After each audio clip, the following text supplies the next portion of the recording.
উফ, শহরের ড্রেনগুলো ইদানিং জ্যাম হয়ে গেছে।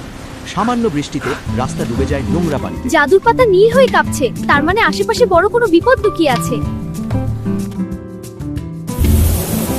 এখানে অনেক প্লাস্টিক বোতল ময়লা জমা হয়েছে। এগুলো তো প্লাস্টিকের পাহাড়, এরাই ড্রেনের দম বন্ধ করে রেখেছে। আমাদের সিস্টেম বদলাতে হবে। বন্ধুরা শো, মনে রাখো, সবুজে খাবার, হলুদে প্লাস্টিক আর লালে বিপজ্জনক বর্জ্য। আলো তার প্রাপ্ত প্রকৃতির শক্তিকে কাজে লাগিয়ে মানুষের মনের মধ্যে পরিবর্তন ঘটায়।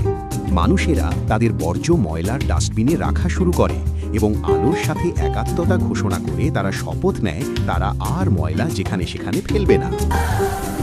আমরা সবাই মিলে একসাথে কাজ করব। আলো তার পুরাতন গ্যারেজকে রিসাইকেলিং ফ্যাক্টরি এবং হাইটেক ল্যাবে রূপান্তর করে এবং সুপার গতিতে নিজেই কাজ শুরু করে।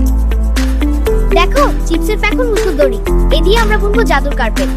আর প্লাস্টিকের গুঁড়ো দিয়ে ইকোব্রিক বানিয়ে তৈরি করবে তাদের নতুন পাঠাগার। এখনো প্রকৃতি কাঁদে, কিন্তু শহরে আর পানি জমা হয় না। প্রকৃতিতে প্লাস্টিক এক অমর অভিশাপ। সবুজ হোক আমাদের প্রতিদিনের ব্যবহার্য, প্লাস্টিক নয় আমাদের ভবিষ্যৎ অনিবার্য। আলোর প্লাস্টিক দূষণ প্রতিরোধের প্রথম অ্যাডভেঞ্চার কেমন লাগলো এবং দ্বিতীয় অ্যাডভেঞ্চার দেখতে কে কে ইচ্ছুক কমেন্ট করে জানাবেন। লাইক এবং সাবস্ক্রাইব করে বেল আইকন প্রেস করুন পরবর্তী ভিডিও দেখার জন্য। দ্বিতীয় অভিযান দেখার জন্য সবাইকে আমন্ত্রণ রইল।